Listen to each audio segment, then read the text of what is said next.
Inspiração, motivação, atitude, realização.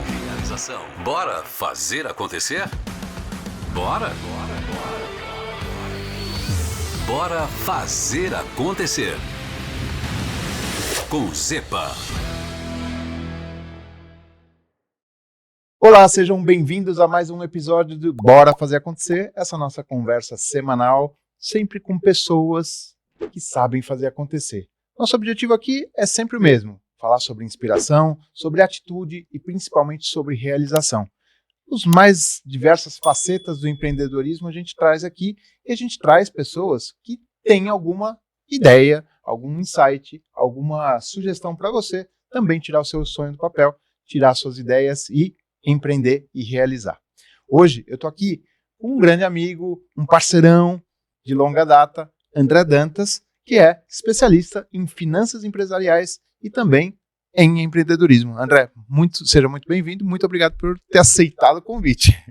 Obrigado, Zepa, o prazer é todo meu. A gente aqui nas preliminares falávamos que nós nos relacionamos durante a pandemia, né? Verdade. Então, durante 24 meses, nós só nos conhecíamos virtualmente. E fizemos acontecer, né? E fizemos mesmo acontecer. Isso a gente pode falar um pouquinho também. Legal. E hoje estamos aqui presencialmente para dar um pouco da nossa experiência, para que o empreendedor que tem objetivos, principalmente no que tange ao acesso ao crédito, às suas finanças corporativas, possa ter um caminho a trilhar. Maravilha. E ele acabou de falar, o André falou de estamos aqui presencialmente. Você está vendo aqui que o estúdio está um pouquinho diferente do que você está acostumando ver, porque nós estamos em Brasília, capital do Brasil, aqui. Estamos aqui no centro de tudo, né? André, eu tenho um conceito um pouco mais amplo de empreendedorismo. Eu costumo dizer que o empreendedorismo ele não é simplesmente abrir uma empresa ou montar uma startup, uma loja, um comércio eletrônico.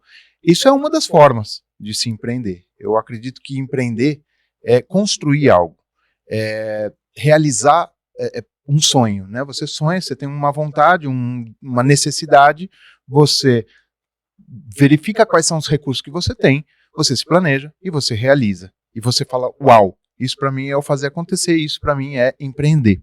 Você concorda com essa minha definição de empreendedorismo?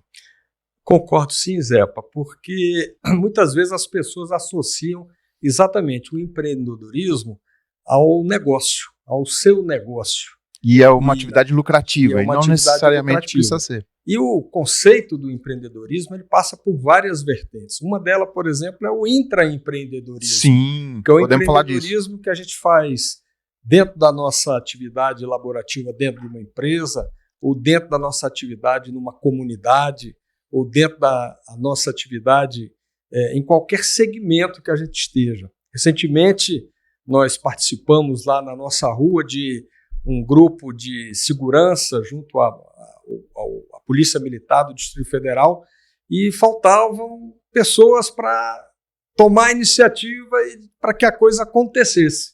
Uhum. Então, se não tivesse alguém com esse espírito empreendedor para fazer essa coisa acontecer, a gente não teria andado. Então, ela cabe em todos os segmentos e em todas as situações.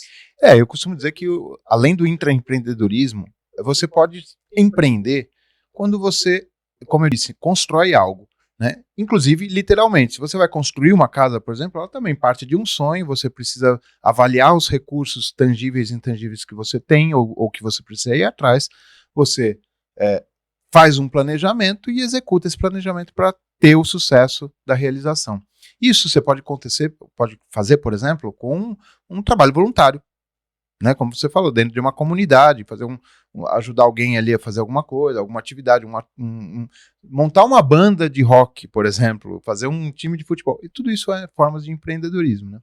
Agora, você é mais específico do empreendedorismo empresarial, né? Você é especialista nisso, inclusive em acesso a crédito. E eu vejo eu acho que a maior dificuldade dos primeiros anos da empresa, dos primeiros meses de uma empresa, está justamente nas finanças, né? No giro do dinheiro ali, nas primeiras vendas. Que dica que você dá para as pessoas que querem montar o seu negócio e tem medo de quebrar? Então, a questão da educação financeira, ela é muito recente no Brasil. Se você pensar, por exemplo, nas escolas, esse conceito de educação financeira ele foi implementado há poucos anos atrás. E mal implementado ainda, né? Mal implementado. Ele ainda não é algo que faça parte da vida dos estudantes.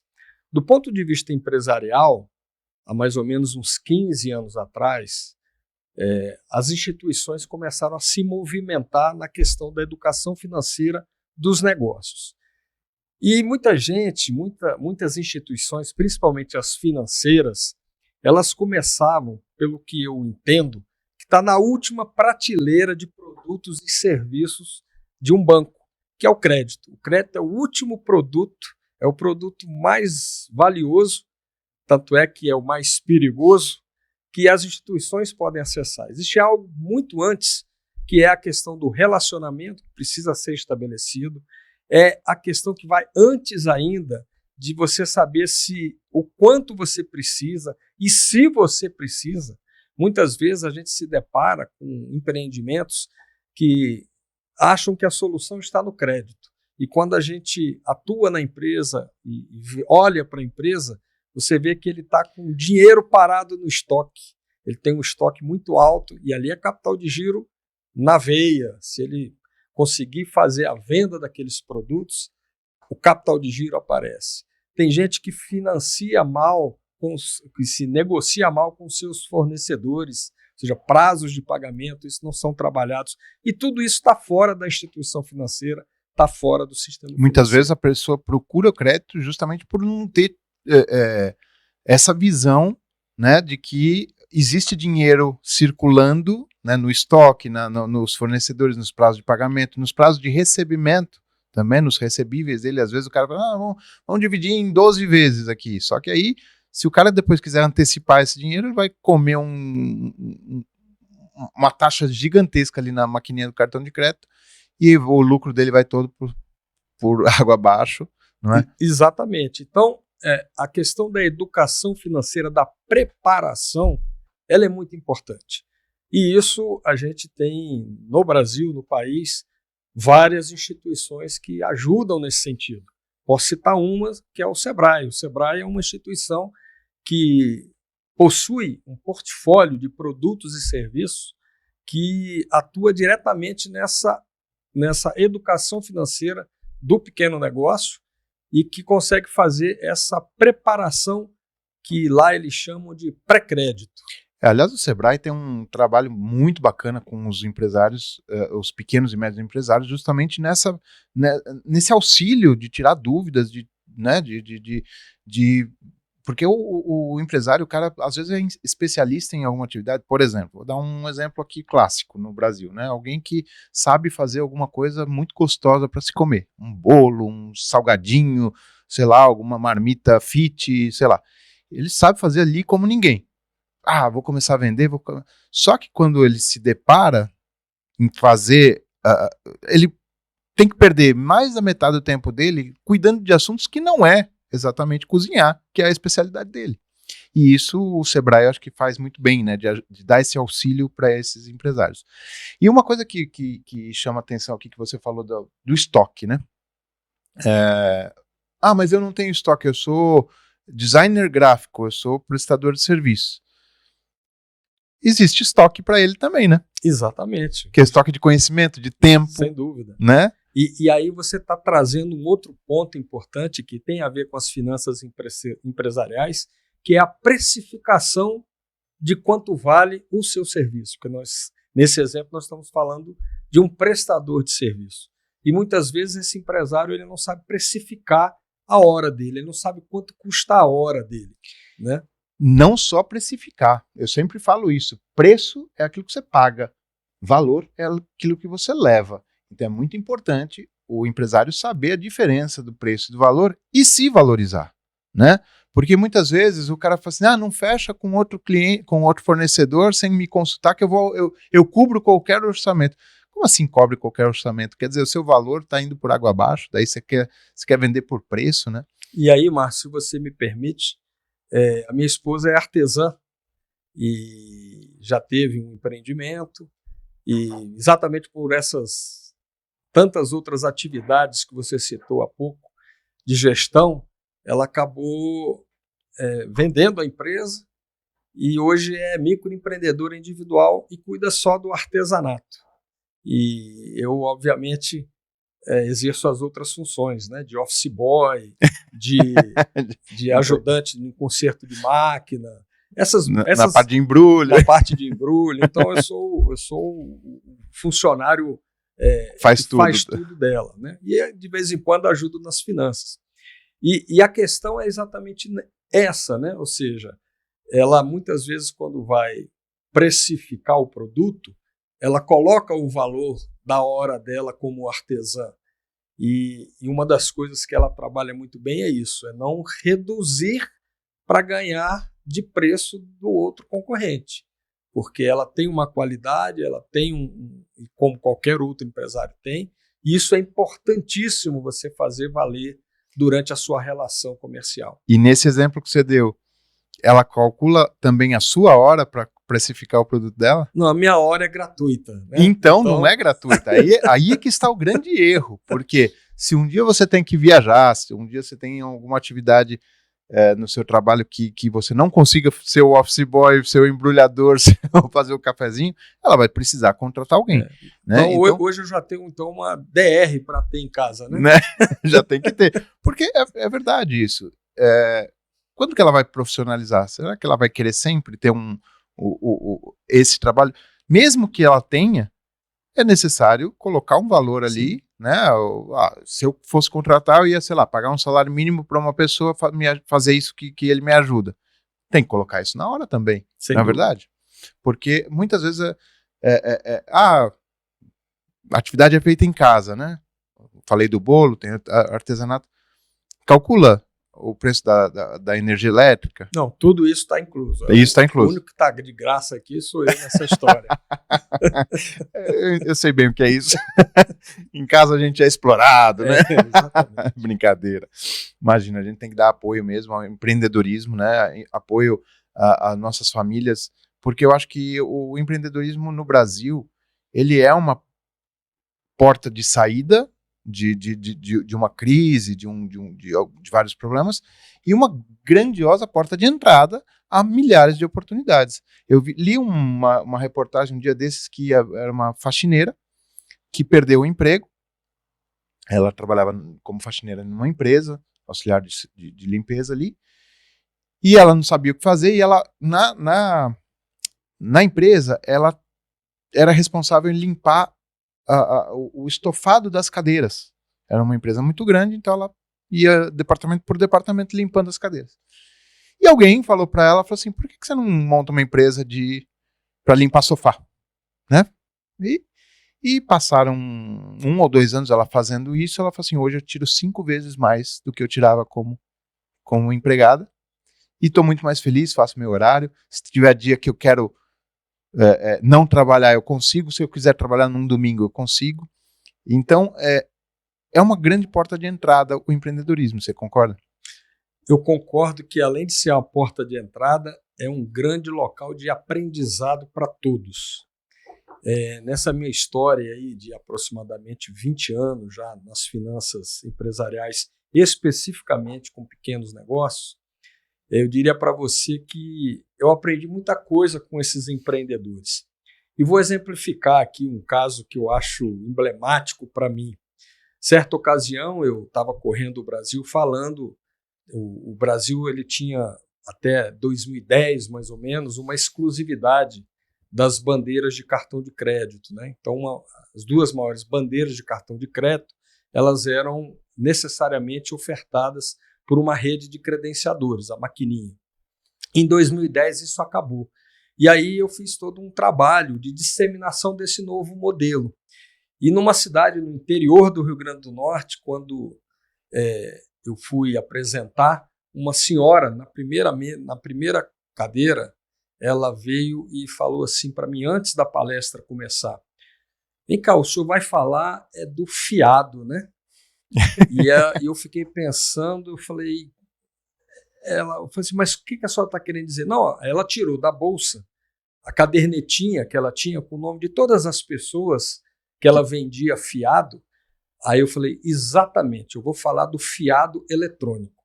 Ainda bem que me faltavam uns 10 minutos para a apresentação, eu corri lá na apresentação e na primeira página eu mudei, fiado eletrônico. Né? E aí isso é fantástico, porque a gente aprende muito com esses empreendedores. Você sabe que essa história de aprendizado, talvez uma passagem da minha vida que você não saiba, é que eu sou empreendedor desde moleque, né? Com 9 anos eu comprava e vendia gibi, com 11, 12 eu comprava, reformava e vendia bicicleta, e com 17 anos eu abri meu primeiro CNPJ, e fali com 20. Mas foi a melhor coisa que aconteceu na minha vida, foi essa falência precoce, porque eu era muito novo ainda, e fali por questões óbvias, né? Eu não tinha experiência ali, não tinha maturidade para isso, porque ainda para temperar um pouquinho mais essa história, eu abri esse CNPJ junto com o nascimento da minha primeira filha, eu fui pai com 17 anos, e aí foi uma época de muito aprendizado, e obviamente que quando eu fali ali, quando eu tive que fechar as portas e cheio de dívida, com 20 anos cheio de dívida, eu me senti derrotado, me senti fracassado, é claro, né? Quem não vai se sentir? Mas depois eu fui perceber que eu precisava passar por isso. Era uma metamorfose que tinha que acontecer na minha vida. Então esse aprendizado do empreendedorismo é uma coisa fantástica. Eu acho que devia ser obrigatório, todo mundo tem que passar um dia por uma experiência de empresariado. E aí, Márcio, se você me permite, diante desse seu depoimento, de falar uma coisa sobre decisão. Como que o empresário, não é todo dia, é toda hora, ele tem que tomar decisão. E a decisão é uma coisa interessante, porque você, aos 17 anos, você tomou a melhor decisão com aquilo que você tinha de informação, com aquilo que você tinha de formação, você tomou a melhor decisão. Talvez o tempo tenha dito ou mostrado para você que não tenha sido a decisão mais acertada, ou você poderia ter feito de outra forma. Então eu costumo muito levar para os empresários essa questão, olha, não dá para ficar pensando muito sobre determinadas coisas. Por quê? Porque você, diferente de uma grande empresa, de uma média empresa, que vai ter que reunir o board, vai ter que reunir todos os diretores, vai ter que consultar se a tecnologia atende aquilo para você, se a sua área de vendas consegue colocar aquele produto, você precisa decidir rápido. Então, você está muito propenso... Você chama a equipe, né? E decide com a equipe. Exatamente. Então, tomar a melhor decisão, que não necessariamente é a mais acertada, faz parte da vida do empreendedor. Não, a decisão é tudo, né? Decisão é sempre uma escolha, né? E quando você escolhe algo, você dá sim para alguma coisa, você está falando não para diversas outras. E isso faz parte do processo de decisão. Ah, mas aí você ficar na dúvida, o que você não pode é perder tempo, né? Ou perder energia em não tomar essa decisão, né? Porque eu acredito que esse seja o segundo maior erro dos empresários, né? De ficar protelando uma decisão, não toma essa decisão, e alguém vai lá e toma essa decisão, um concorrente, sei lá, alguma coisa, e passa na frente. Quais são outros desafios que você percebe no empresariado brasileiro, no empreendedor, no microempreendedor, no pequeno empresário? Eu vou trazer um outro ponto que você trouxe, que é a questão do tempo que ele tem que se dedicar a algo que ele não aprendeu a fazer, nunca disseram para ele como é feito, e ele agora tem que fazer, porque ele não é só um mecânico, ele não é só um artesão, ele não é só um prestador de serviço, um jardineiro, isso para falar dos MEIs, né? Ele tem que fazer a gestão mesmo de diversas coisas. Então isso é um desafio muito grande. Como fazer isso? Hoje a gente tem uma série de ofertas aí no país, em várias instituições, que ajudam esse empresário a fazer isso. Por exemplo, você pega o MEI, que precisa pagar ali a sua contribuição social todo mês, ele tem não só aplicativos que o ajudam a lembrar, como o ajudam a calcular e a fazer o pagamento. Então, ele está terceirizando via aplicativos algo que ele teria que fazer manual. Como ele tem que fazer manual e ele tem que fazer várias outras coisas, ele esquece. Quando ele esquece, ele fica devedor e aí os benefícios ele acaba não tendo. Então, isso é um desafio muito grande. Como é que o empreendedor, né, o empresário de pequeno porte, faz a gestão do seu negócio? Então, buscar ajuda para isso, via aplicativos, via, como nós já citamos aqui, o Sebrae, é uma forma dele trazer para dentro da empresa esses membros da equipe que ele não tem na equipe dele. Isso é uma forma muito bacana, isso é um grande desafio. E hoje, com inteligência artificial ainda, dá para ele ter uma equipe maior ainda, né? Porque eu uso o ChatGPT, por exemplo, aqui para o nosso podcast, eu uso o ChatGPT para fazer, por exemplo, toda a sinopse do podcast. Eu uso o Transcriptor para fazer a transcrição. Eu uso algumas IAs de imagem. Enfim, dá para fazer, né? Só estudar um pouquinho e ir atrás, né? Correr atrás. Você acha que falta isso do brasileiro? Ou o brasileiro é tido como o maior empreendedor do mundo, né? Tem maior espírito empreendedor. A gente tem que fazer uma divisão. Nós estamos falando de aquele empresário, a empresa, micro e pequena empresa, que fatura até 4 milhões e 800 mil reais ano, elas correspondem a 99% dos CNPJs existentes no país. Então, apenas 1% dos CNPJs do Brasil são de médias e grandes empresas. Qual que é o valor da 4 milhões e 800, 4 milhões e 800 faturamento ano. Né? Nesses 9 milhões de empresas, aproximadamente, nós temos todas as classes educacionais presentes aí.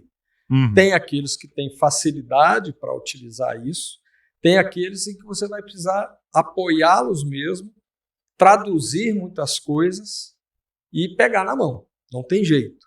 Mas como é que você faz isso com 9 milhões de CNPJs? E como é que você traz, além desses 9 milhões, a estimativa de 15 milhões de microempreendedores individuais, que eu costumo dizer que são os eiros, jardineiro, o pedreiro.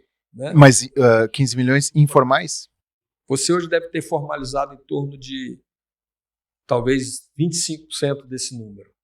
Mas aí a gente está falando de MEI. De MEI, microempreendedor individual. É aquele que faz a prestação de serviço. Mas aí não entra nos 9 milhões de CNPJ. Não, 9 milhões são formalizados. 9 milhões CNPJ, que vai desde uma SA até um simples. Não, 9 milhões são só as micro e pequenas empresas. Micro e pequenas, é verdade. São os 99%. Mas aí, então, a gente vai ter mais, sei lá, mais 100 mil empresas isso, aí. Mas exatamente, são as grandes. São as grandes.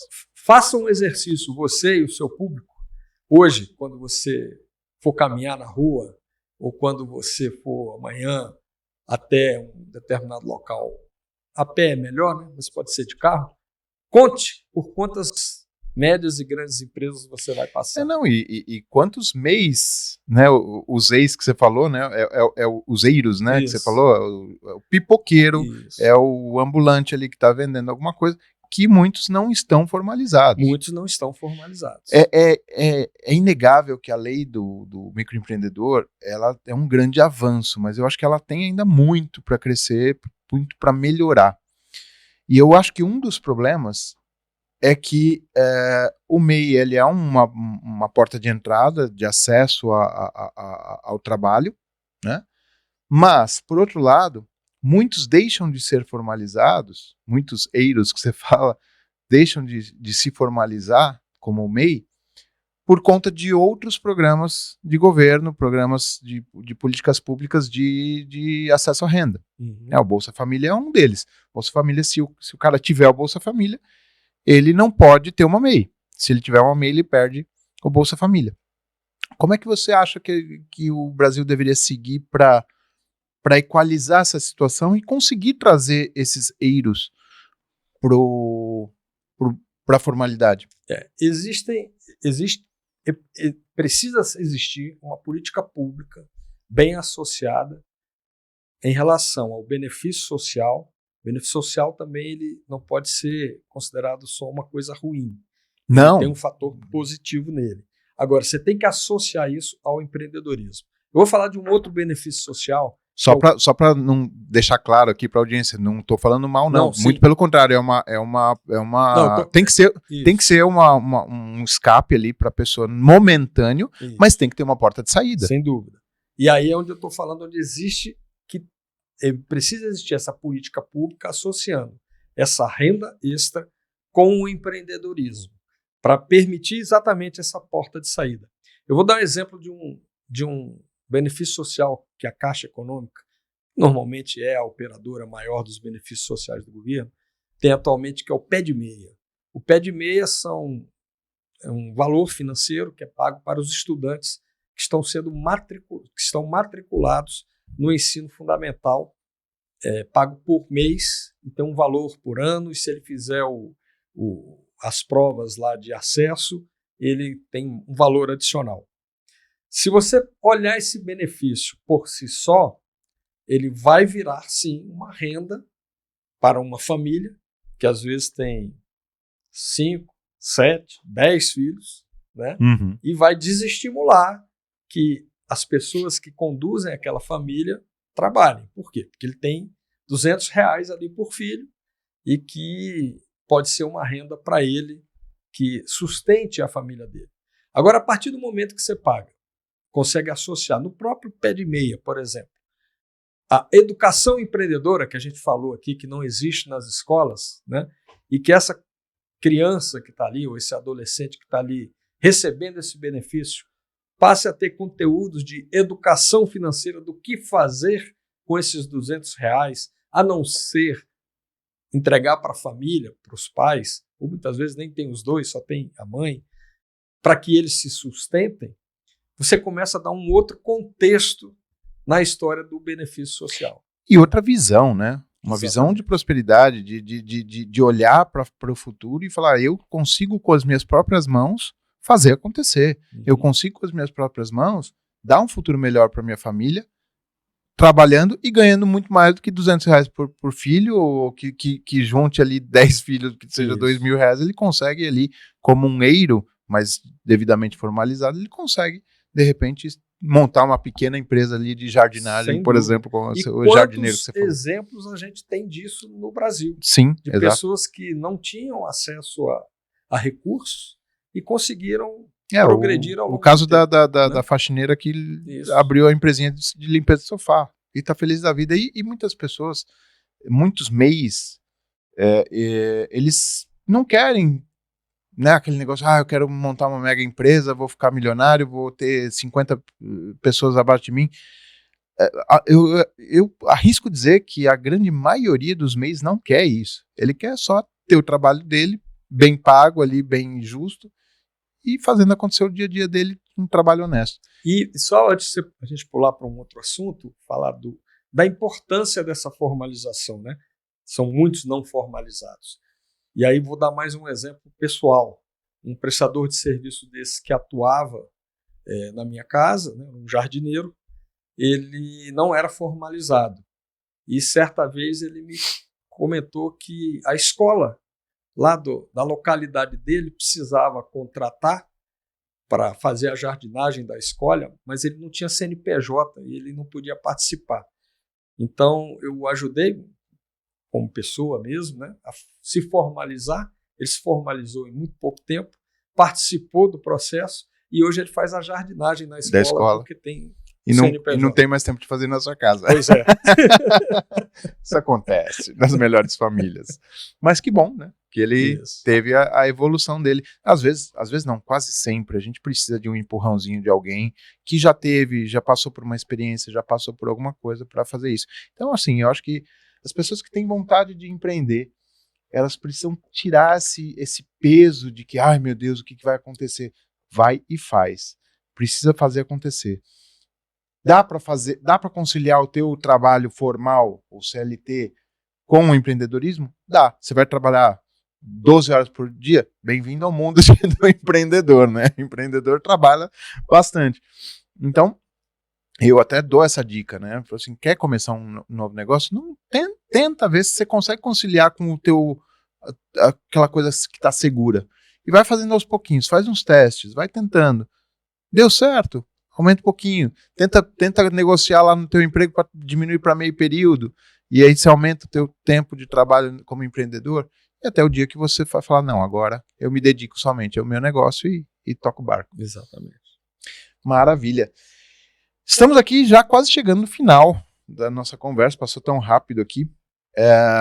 Eu queria ver com você o que você faz na sua vida, no seu dia a dia, para dar conta de fazer suas tarefas ali. O que você usa algum tipo de aplicativo, você usa agendinha, usa agenda, como é que você se organiza nas suas tarefas para dar tempo de fazer tudo?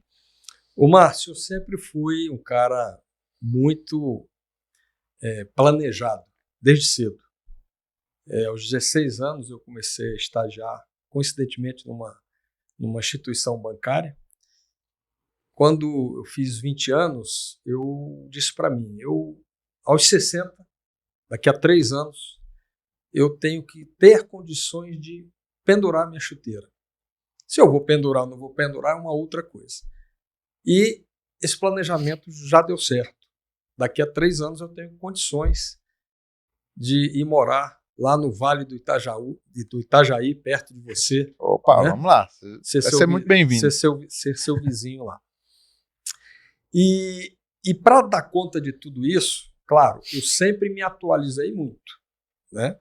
Eu comecei lá nos meus primeiros orçamentos fazendo na folha caneta de papel pautado, né? Uhum. Evoluí, fui usando outras coisas. O bom e velho Excel ainda faz parte da minha vida, né? E muito. Eu prefiro ainda o Google Sheets ali, mas o Excel ele faz parte da minha vida. Mas hoje eu tenho uma agenda, né? Com o advento da pandemia, o Microsoft Teams entrou na minha vida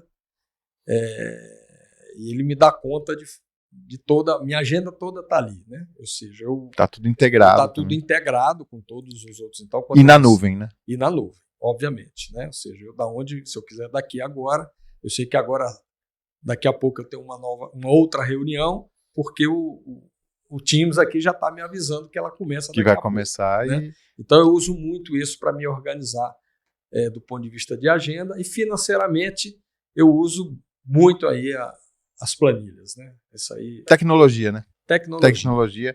E por que eu falei aqui, frisei na nuvem? Porque, gente, não dá para você confiar no hardware e deixar todas as suas informações preciosas num equipamento físico que pode ser roubado, que pode cair, quebrar e ser irrecuperável, que pode dar uma pane e você perder tudo, que acontece muito. Então, usem tecnologia na nuvem. E tem essa questão da mobilidade. Você não está com o teu computador hoje, precisa de uma informação, pega ali no celular, você vai lá e acessa aquela informação. É muito mais prático, né? Então, qualquer tipo de informação que seja de compromisso de agenda, seja de textos, de planilhas, de apresentações, usem sempre algo na nuvem que você possa ter, além da questão do backup, você ter acesso em qualquer lugar, não é isso? Perfeito. Bom, para finalizar aqui, eu queria só jogar uma sementinha que a gente comentou um pouquinho antes aqui nos bastidores, antes de começar a gravar, de que a gente tem que montar algum evento juntos sobre fazer acontecer com impacto. Bora lá fazer isso aí? Vamos lá, acho que... Não, isso é só spoiler, daqui a pouco a gente traz ele de volta. Como você sempre fala, né? Bora fazer acontecer, porque o bora fazer acontecido já passou. Não é? Isso. E não adianta só ficar esperando acontecer, precisa fazer. Exatamente. Né? Precisa fazer acontecer, e melhor ainda se a gente fizer acontecer com impacto. Sem dúvida. André, uma última palavra aqui para a nossa audiência. Bom, eu queria dizer para a sua audiência, em especial para o empresariado, para aquele empresário que tem uma microempresa, que tem uma pequena empresa, ou é microempreendedor individual, que ele busque apoio, busque informação, não só para tocar o seu negócio que já existe, como aquele que ainda está procurando empreender. Eu vou fazer aqui uma propaganda do Sebrae. O Sebrae ele é uma instituição que não tem vínculos. Fiquem tranquilos, o Sebrae não está ali para saber as suas coisas, ele está ali para te ajudar. Então, pode procurar o Sebrae, pode procurar essa instituição, que é uma instituição séria, eu conheço ela profundamente, e que tem um histórico muito grande de atuação não só na formatação dos negócios, na parte de gestão empresarial, como também na parte de acesso ao crédito. Recentemente, essa instituição lançou um programa muito grande de acesso ao crédito.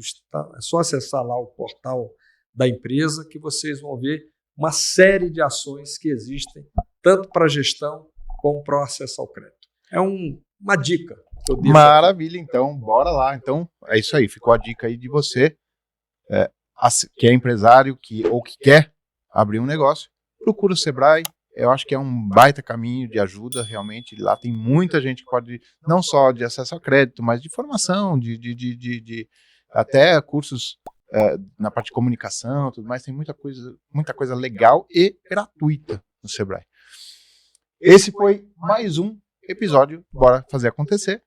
Esse bate-papo semanal sobre inspiração, atitude e principalmente sobre realização. Então, bora lá fazer acontecer, porque, como eu sempre digo, quem fica parado é poste. Beijo do Zepa.